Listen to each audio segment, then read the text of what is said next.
Okay, hello. Welcome back to another Sunday school lesson. This one covers Joseph Smith Matthew 25, Mark 12 through 13, and Luke 21, and it's titled "The Son of Man Shall Come," dealing mostly with the second coming of Christ and prophecies therein.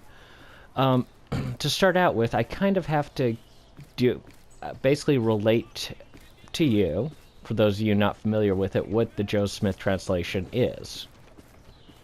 I have referred to Joe Smith translation a few times in these Sunday school lessons, and basically, yeah, when I believe that translation gives us more information or tells us more about the lesson that we are learning. So, what my church believes, Church of Jesus Christ of Latter-day Saints, is that Joseph Smith was at a young age was visited by an angel, and eventually the angel brought into his possession these golden plates, which upon which were recorded this history of an ancient people who had come from Jerusalem and had lived in the Americas thousands of years earlier. He the translated work is what is known as now as the Book of Mormon, and is where our nickname comes from, Mormons.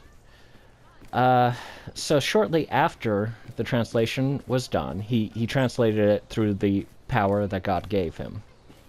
After the translation was done, he was commanded of God to do the same to the Bible, to basically go through the Bible and use the same translation techniques that he used to translate the Book of Mormon to find the plain and precious truths that had been in the Bible but had been lost through translation error, through, just had been lost in the Bible.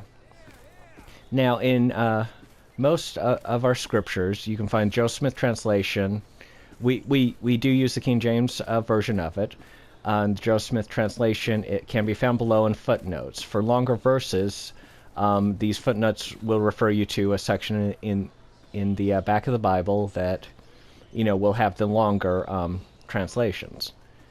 However, there is one case where the scriptures, the Joe Smith translation, were so important that they basically merit their own book, and that can be found in the Pearl of Great Price as Joseph Smith Matthew. So that's what the Joseph Smith Matthew is.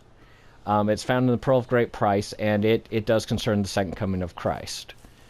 So you can look it up and go into details about it. The initial prophecy, or the initial thing that started this conversation, was Christ's prophecy that the temple, that not one stone will remain upon another of this great temple, which was inconceivable to the people of that time. It would be like saying to someone else that, we'll take New York City, since I've been reading Spider-Man a lot. So New York City, if, New York City, just somebody said, hey, New York City will be razed to the ground and there will be nothing left in New York City. It'll just be a bare patch on the land. That's essentially, the reaction you would have to that is essentially the reaction of the apostles. It just seems so impossible. And they asked him how this could be, and, Christ prophesied of the destruction of the temple, which occurred in, I believe, 70 A.D., and went on to talk about his second coming and stuff of that sort. So, one of the things that happens when we prophesy the end of the world, the second coming, and so on, is that most people will take a look at it with kind of a horror, with kind of, it's scary. World ending is a scary thing to have happen, and most people react that way. And modern day man reacts the same to it. Several years ago, I read a book called Good Omens by Terry Pratchett and Neil Gaiman. And it was a fun look at the end of the world, and basically this angel and this devil attempting to prevent the end of the world. That's essentially the storyline of it. And it's recently been... They've made a mini-series, a 6-part mini-series of it for, I think, Amazon Prime. I could be wrong. And the point about that is that the views expressed in it are very much how the world views the end of the world. It's like it's just going to be a horrible thing. Everybody's going to die. The world's a nice place. We can't have it ending.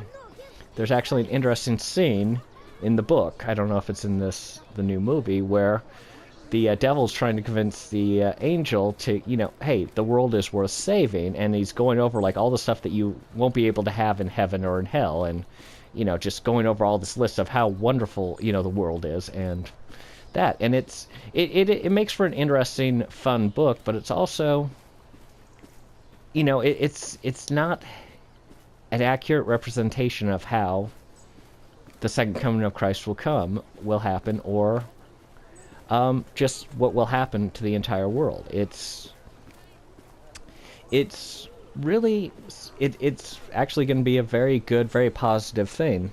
And really, I think these prophecies aren't meant to, scare or terrify us or, kind of, make us feel bad or anything like that. They actually, I think if you take time to sit down and study them, the prophecies of the second coming of Christ, and so on, you'll actually, it will help you see kind of the future, it'll help you be more faithful and see it, more positively, more happily. It's, it's a good thing. And I think, it's so often, yeah, I'm going to kind of ignore that because I'm not going to be playing the game. But so often we see the world as a negative, horrible place. Or we see the second coming as a negative, horrible thing happening, and it's a positive thing. It's ultimately it's the end result of this grand design, this grand purpose of how the world will be made better. We ourselves will be made better. So I think that, yeah, I think the approach, the general approach to it should be one of faithfulness, of preparing and being ready for the second coming. And if we've done all that we can, if we've been as good as we can, it will be a great day for us. But, that being said, if we are not doing what we're supposed to be doing, it's not going to be that fun. So perhaps the world does have a point. But I think if we work hard and try to be the best people we can be, it'll be all to our best. So one of the lessons is that nobody really knows when it's going to happen. There's a bunch of prophecies that need to happen before it happens if you research it. But ultimately, we have no idea when it's going to happen. We have no idea how it's going to play out or what's going to happen. We just don't know when it's going to happen. That's basically the end result of what I'm saying, so we should always be prepared. But, I think it's a little bit more to it than that. We ourselves, we're mortal. We're subject to death. So we don't know when we're going to die and when we're going to be called into account. For the most part, there's no way of telling. We could just, we could be sitting in a library and a bus could hit us. Okay, admittedly, the bus would have... Yeah, okay, that's a stretch. I'll admit that one's a stretch. But, the point's saying we don't know when something's going to happen, and, we'll die. And everything, we won't have the same chance for repentance. We won't have that same sort of opportunities that we would have had we still been alive. We wouldn't have been able to take a chance of having these opportunities. And I think I told this story before in one of the lessons. I think I was talking about kind of the work that my church does for the dead. People didn't have the opportunity in life. We give them a chance by proxy to receive the same ordinances that they could have gotten. But there was one story I heard about a man who was associated with the church, wasn't really a member, and wasn't really doing all that stuff. And he was lamenting one day after his wife died that he'd never have that kind of eternal marriage with his wife that he wanted. And a person told him, well, you can do it. We can, you can get married by proxy, get an eternal marriage by proxy to her. All you need to do is live right. You need to go through the process. You just have to obey the commandments and you can have all these blessings. This man thought about it for a few minutes and said, "Yeah, can you do them for me when I'm dead?" And yeah, that's not a very help. If we have a chance in this lifetime, we should take advantage of it. And when we're dead, we're not going to have the same chance unless we didn't have the opportunity in this lifetime. We don't get a second chance after we're dead.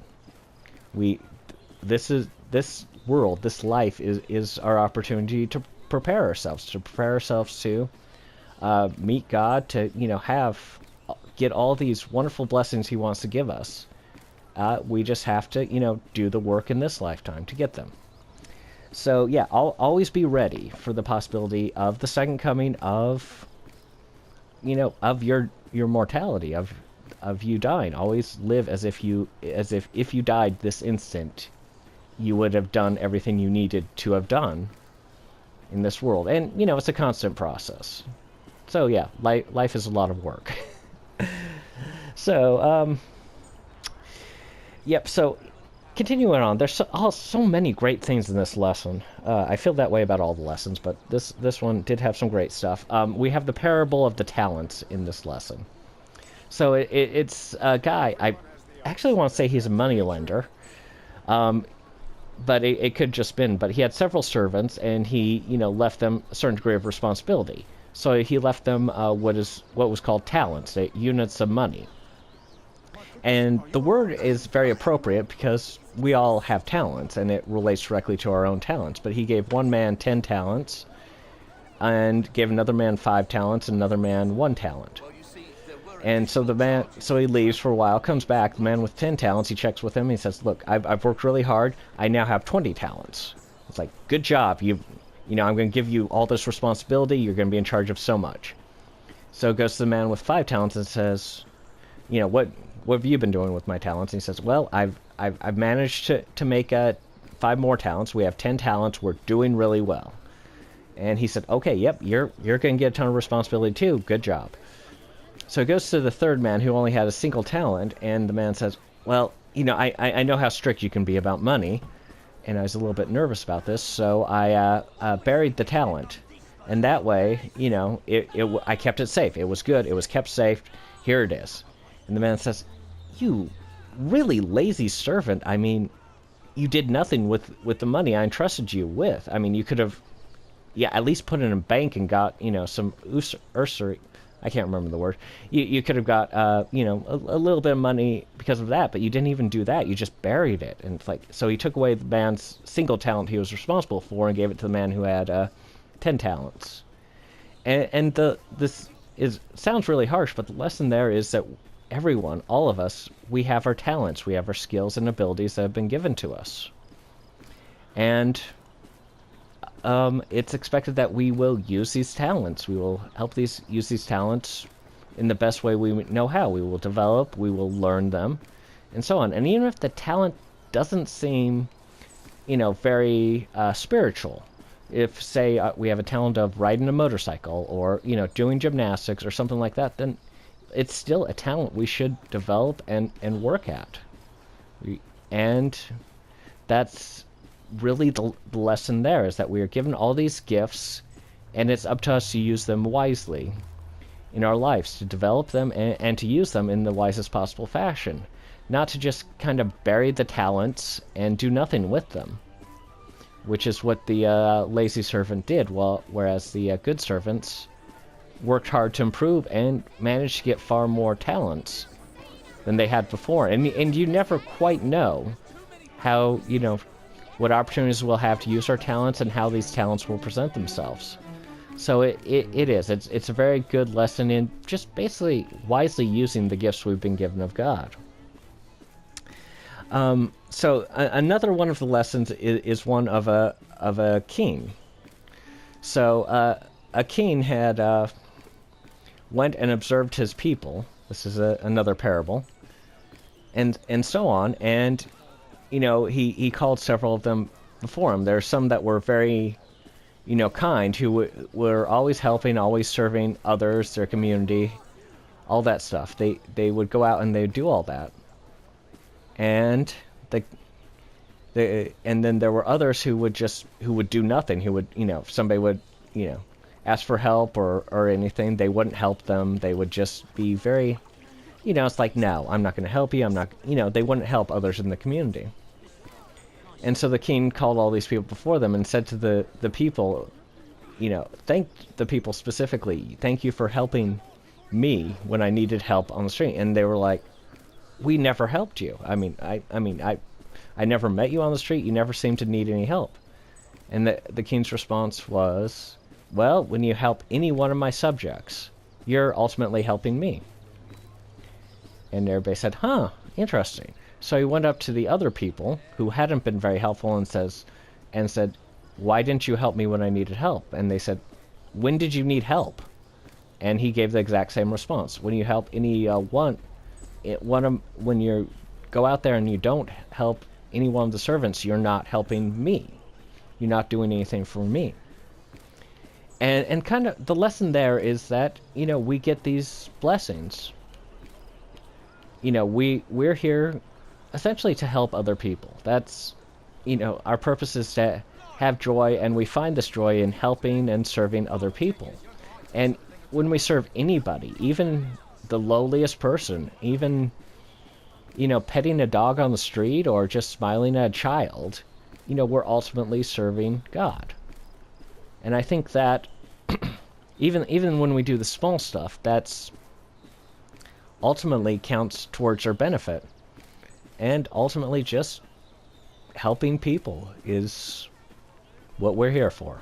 So deep meaning of life there. And there's so much I want to talk about in this lesson. I feel like I'm talking for hours at this point. So there's a scripture. I think this has been in a couple of lessons, but it's concerning Christ's statement that after people die, that they aren't taken in marriage. They don't marry and they aren't taken in marriage. Now, this has been misinterpreted several times, but basically, the takeaway from this is that yes, there can be marriages done on this plane by proxy for people who have died. But, if a marriage is done without the authority of the priesthood, without the blessing of God, essentially, it's only going to last for this lifetime. The great and disturbingly accurate line from Married with Children is that I only married you until death do we part, so after I die, I'm free to date. It is a very accurate statement. The marriage only lasts until you die. And so that's what he's talking about. That's what he refers to. I think that's just an important distinction to remember. So it's marriage very important. It's also very important that it's done with the proper authority. Otherwise, it's only going to last this lifetime, and that's not good. So going back, I think I wanted to end on this one because it's an interesting story. It's an interesting parable. It's the one of the 10 virgins. So the 10 virgins are going into the bridegroom, and what they have to do is essentially wait outside. They have a what is the word? Oil. What are those things? Candles? It's not candles. I cannot remember the word. It's a thing that a genie was in the Aladdin story. It's basically a vessel that you can light. It's like a candle, but has oil in it, and it lights up. Anyway, each of the virgins had this this device that created light, and it was their job to keep it running while they stood vigil. And if it went out, they would have to, they had to keep it running so that, when the bridegroom came, they would be welcomed in. So five of these virgins were very well prepared. They had plenty of oil. They had, everything they needed to keep the fire going, the light going. 5 of them weren't so well prepared. They did not have enough oil. And so they ran out of oil, and they desperately cried to the ones who had enough oil, can you give us some oil? At which point they said, no, we can't do that. And so they desperately went into town seeking the oil, but while they were gone, the bridegroom came, the 5 virgins were welcomed in, and the ones who had not been properly prepared went back and... yeah, they basically went back and found the doors closed and that they couldn't get inside anymore. So my takeaway when I was younger, and I think a lot of people's takeaway from this was, wow, the original virgins, the ones who had plenty of oil, were kind of mean. I mean, they should have shared their oil, and they should have done that. But I had someone show me years ago actually bring one of the same types of lamp. It's a lamp. Good, I'm glad I finally remembered the word. So somebody showed me the type of lamps that they used and how they worked.